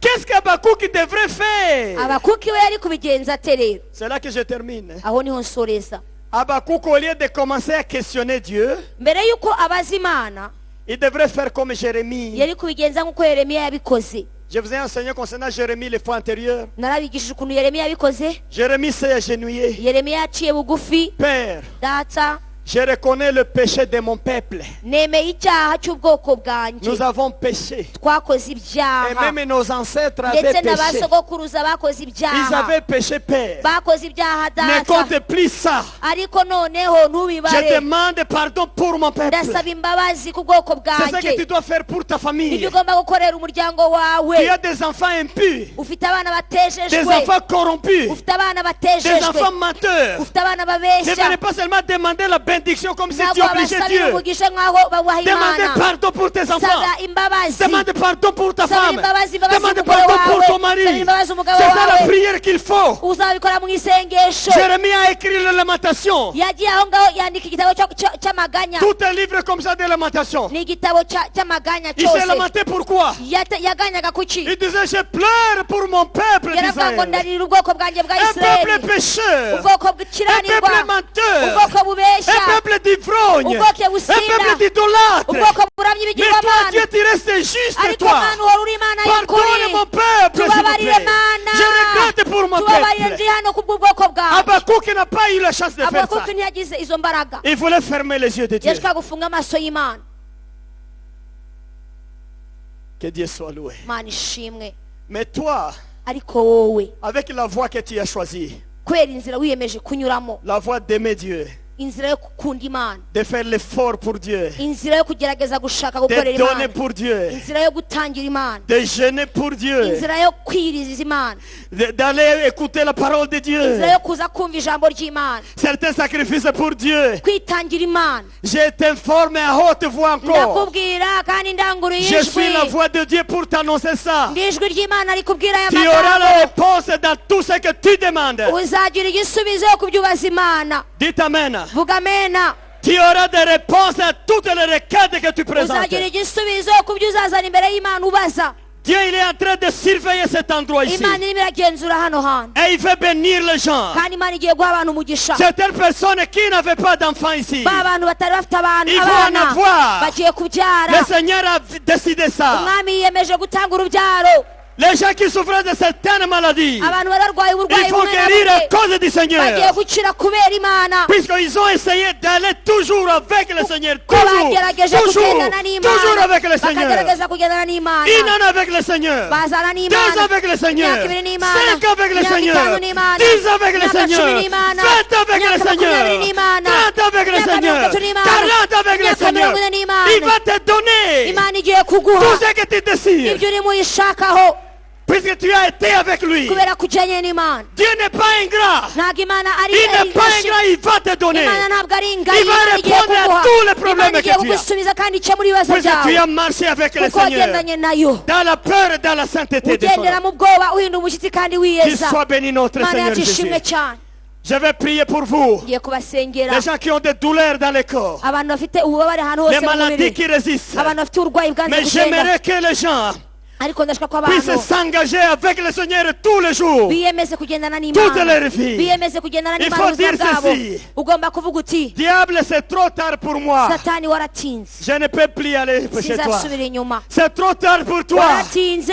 Je suis pour le Seigneur. moi. Njyewe ndi mu Mana. Je suis un bien pour le Seigneur. Je suis la richesse pour le Seigneur. ubutunzi bw'imana Je vois le ciel devant moi. ndabona ijuru Je imbere ne veux yanjye plus rentrer en ntabwo arrière. nzasubira inyuma Quand tu dis ça, iyo bivuze tu as la réponse à tous les problèmes ugira que tu as. ibisubizo ku Le bibazo Seigneur byose va te wabajije répondre. umwami Je ne azagusubiza veux pas te tromper. ntabwo ashobora Le kukuresha Seigneur va te répondre. umwami azagusubiza Il va te consoler. azaguhoza Hier, Jésus est descendu dans ce yesu ejo yaje mu iteraniro Il est descendu ici yaje aha avec la consolation. aje guhoza Tous les saints de Dieu qui sont ici, abera b'imana bari hano soyez consolés avec le Seigneur Jésus-Christ. nimuhozwe n'umwami yesu kirisito Il est descendu avec la guérison yazanye noneho gukiza pour indwara guérir les gens qui kugira ngo souffrent. akize abantu Oh, barwaye alléluia. Haleluya. Il est descendu avec l'onction yazanye amavuta pour encourager et donner la force kugira ngo nouvelle encore akomeze aux gens. kandi azane imbaraga ku bantu bayo Levez-vous, nous allons prier reka notre muhaguruke Seigneur Jésus. dusenge haleluya Alléluia.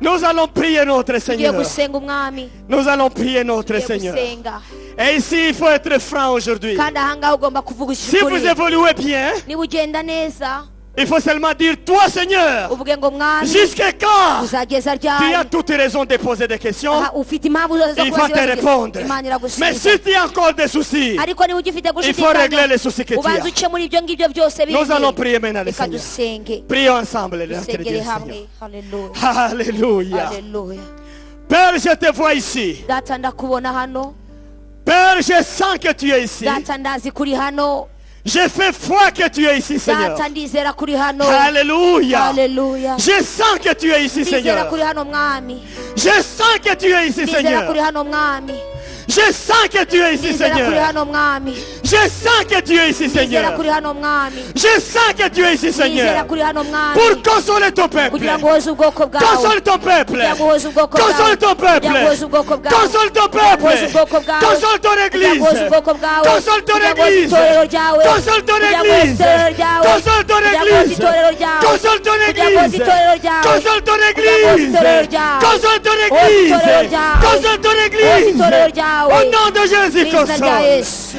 Console ton uhoze église. itorero ryawe Console ton uhoze église. itorero ryawe Console ton uhoze église. itorero ryawe Console ton uhoze église. itorero ryawe Console ton uhoze église. itorero ryawe Oui, Père, console. yego data hoze Oui, Père, itorero console ton yego église. data hoze itorero Guéris les maladies.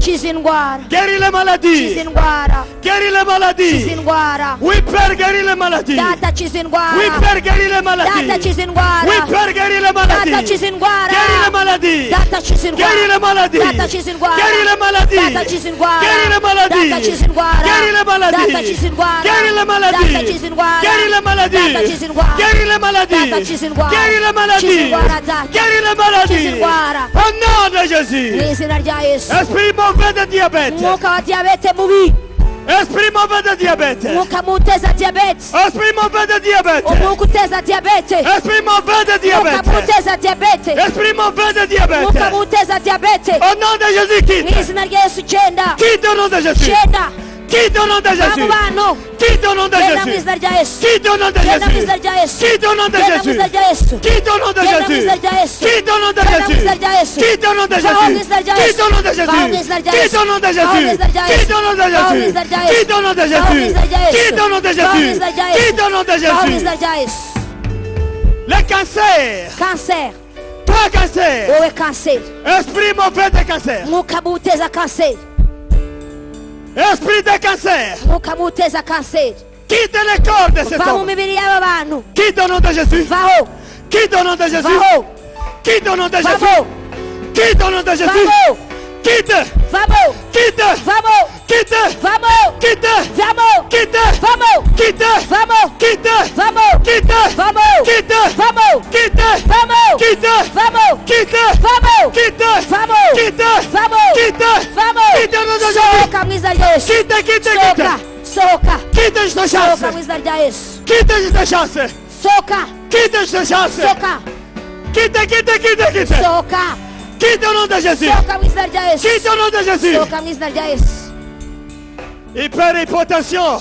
hypertension na hypotension Quitte. sohoka Quitte. genda Quitte. genda Quitte. genda Quitte. genda Au nom de Jésus mu Christ. izina rya yesu genda Quitte au nom de genda mu Jésus. izina rya yesu Quitte au nom de genda Jésus. ndakwirukanya mu izina rya yesu Quitte au nom de Jésus. ndakwirukana mu izina rya yesu Quitte au nom de genda mu Jésus. izina rya yesu Quitte au nom de genda mu Jésus. izina rya yesu Quitte au nom de genda mu Jésus. izina rya yesu Quitte au nom de genda mu Jésus. izina rya yesu Quitte au nom de genda mu Jésus. izina rya yesu Quitte, quitte, quitte. genda Quitte au nom de genda mu Jésus. izina rya yesu Quitte au nom de genda mu Jésus. izina rya yesu Quitte. genda Au nom puissant de mu Jésus-Christ. izina rya yesu Au nom puissant mu de izina Jésus-Christ. rya yesu Au nom puissant de Yes, in the Jésus-Christ.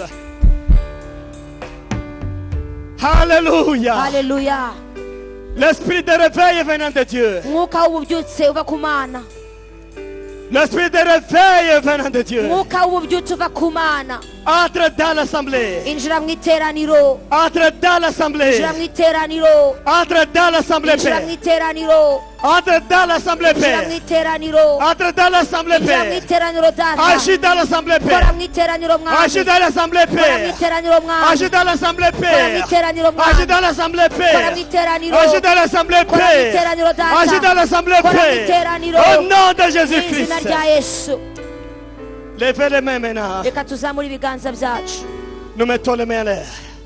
tuzamure ibiganza byacu Jésus-Christ, yesu kirisito tu es notre ami.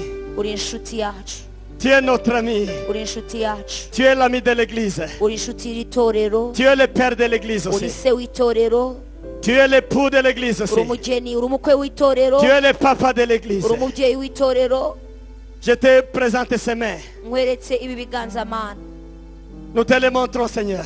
turabikweretse databuja Nous avons besoin de miracles venant de toi. dukeneye ibitangaza bikuvaho mwami Tu nous as donné l'ordre, Seigneur, waduhaye itegeko d'aller dans le monde entier, ryo kuzenguruka isi de yose prêcher l'évangile tuvuga ubutumwa bwiza à ceux qui reçoivent l'évangile, kandi abazakira ubwo butumwa bwiza de faire le miracle, bazakora de guérir les ibitangaza malades. bagakiza abarwayi. Oh, Alléluia. Haleluya, C'est toi-même qui es recommandé. ni wowe wabitegetse Et mwami, tu es là aujourd'hui avec none nous uri hano uyu munsi natwe dans ce ministère. muri uyu murimo. Donne l'onction à cette main. Duha amavuta muri ibi Donne biganza, l'onction à cette main. amavuta yawe muri ibi Au nom biganza, de Jésus. mu izina Au nom rya de Yesu, Jésus. mu izina rya Au nom de Yesu, Jésus. Au nom de Jésus. Au nom de Jésus. Au nom de Jésus. Au nom de mu izina Jésus. rya Yesu. L'onction de guérison. Amavuta yo gukiza indwara, L'onction de guérison. amavuta yo gusenga gukiza indwara, L'onction de guérison. amavuta yo gukiza indwara, L'onction de miracle. amavuta y'ibitangaza, L'onction de miracle. amavuta y'ibitangaza, L'onction de miracle. amavuta y'ibitangaza, L'onction de miracle. L'onction de miracle. L'onction de miracle. L'onction de miracle. L'onction de miracle. L'onction de miracle. L'onction de miracle. L'onction de miracle. L'onction de miracle. L'onction de miracle. L'onction de miracle. Au nom de Jésus-Christ. Au nom de izina Jésus-Christ. rya Yesu. Mette la main sur ta tête. Noneho ushyira ukuboko kwawe ku mutwe Si tu wawe as des souffrances dans le corps, aho ubabara mu mubiri, mets ça sur le ventre. Si tu as des souffrances dans le aba ariho ventre, ushyira ikiganza mets dans cyawe, le dossier. Tu as des niba ari souffrances mu dans le nda, dos. niba ari ku gituza, niba ari ku bibero, niba ari mu mugongo, Faites ça par la foi. aho uri Faites ça par la foi. ubikore mu kwizera. Mais je vois Jésus te toucher déjà. Ariko ndabona Yesu agukoraho, Je vois Jésus te toucher. Yesu agukoraho, Reçois par la foi au nom de Jésus. acira kubwo kwizera mu izina Je rya vois Yesu. Jésus qui te touche. Ndabona Yesu Je agukoraho, vois Jésus qui te touche. ndabona Yesu agukoraho, Je vois Jésus qui te touche. ndabona Yesu agukoraho, Je vois Jésus qui te touche. ndabona Yesu Je agukoraho, vois Jésus qui te touche. ndabona Yesu Je agukoraho, vois Jésus qui te touche. Yesu Je aragukoraho, vois Jésus qui te Yesu touche. aragukoraho, Je vois Jésus qui te Yesu touche. aragukoraho, Je vois Jésus qui te touche. Yesu aragukoraho, Je vois Jésus qui te Yesu touche. aragukoraho, Je vois Jésus qui te Yesu touche. aragukoraho, Reçois par la foi. acira kubwo Au nom de kwizera Jésus-Christ. mu izina rya Au Yesu, nom de Jésus de mu izina rya Nazareth. Yesu, Reçois par la foi. acira, Je vois le Jésus qui te acira, ndabona Yesu touche. agukoraho, Alléluia. Haleluya. Je vois la joie de ndabona Jésus-Christ. Yesu sur Kristo toi. agukoraho, Il te touche. aragukoraho. Amen, amen, amen, amen. Amen. Amen, amen, amen, Mu amen. izina rya Yesu, amen. Amen, amen, amen, amen. Alléluia. Haleluya. Si tu as des malades à la maison, Niba ufite abarwayi mu rugo, avec la même main, allez-y. ukoreshe cya kiganza Va toucher la malade que ukore tu ku as barwayi ou le malade que tu as. cyangwa se umurwayi ufite. Tu dois expérimenter le miracle. Ugomba guhura n'igitangaza uyu mugoroba, Tu dois en avoir. ugomba kukibona. Alléluia. Haleluya. Alléluia. Haleluya. Reçois l'esprit de consolation. Acira umwuka wo guhozwa Tout ce qui te dérangeait, ibyakubuzaga amahoro byose, nous chassons ça au nom de Jésus-Christ. turabyirukanye mu izina rya Yesu. Nous jetons ça dans le feu. Tubyohereje mu muriro.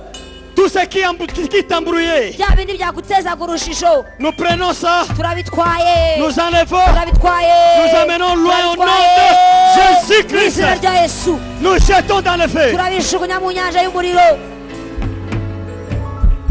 Tout ce qui dérangeait ta vie, Bya bindi byabuzaga amahoro ubuzima tout ce bwawe, qui dérangeait ta vie, bya bindi byabuzaga amahoro ubuzima nous prenons bwawe, ça au nom de turabifata Jésus-Christ. byose, Nous allons jeter dans le temps de feu au nom turabijugunya de mu Jésus-Christ. izina rya Yesu. Les gens qui te dérangent trop, Abantu bakuza amahoro, les sorciers qui te dérangent abarozi trop, bagutera, tu te délivres et ils répètent. ukibohora bakongera, Tu te délivres et ils répètent. ukibohora bakongera. Jésus te touche et il les amène d'autres bêtises. Yesu akagukoraho bakazana ibindi. Prenez-le ici. Reka tubafate, Prenez-le ici. tufate aha, Vous allez souffler. uhuhe, Nous allons les jeter. tugiye kubajugunya. Tant pis leur vie. Ubuzima bwabo nta kintu Ils butubwiye, n'ont pas entendu la parole de Dieu. kuko ntabwo bumvise ijambo ry'Imana. Ils ont été prêchés, ils n'ont pas laissé. Barabwirijwe ariko Ils ntibabireka, continuent à faire la sorcellerie. batangira kuba abarozi. Ce n'est pas ma faute. Ntabwo ari ikosa ryanjye. Mettez-le ici. Shira gutya gutya, Soufflez. huha, Quittez. shenda, shenda, Au nom de mu Jésus-Christ. izina rya Yesu. Envoyez le feu. Envoyez le feu. Oh, Au nom de Jésus. umuriro, Au nom de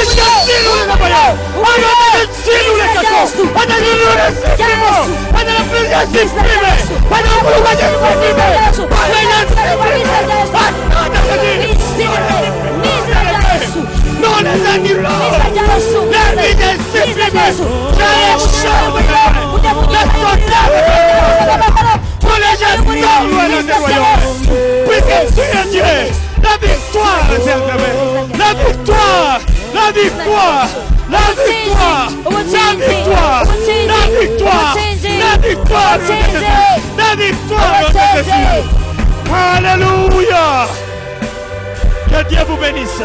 Imani baho umugisha. Que Dieu vous bénisse. Imani baho umugisha. Amen. Amen. Jéhovah est son nom, puissant guerrier, puissant guerrier.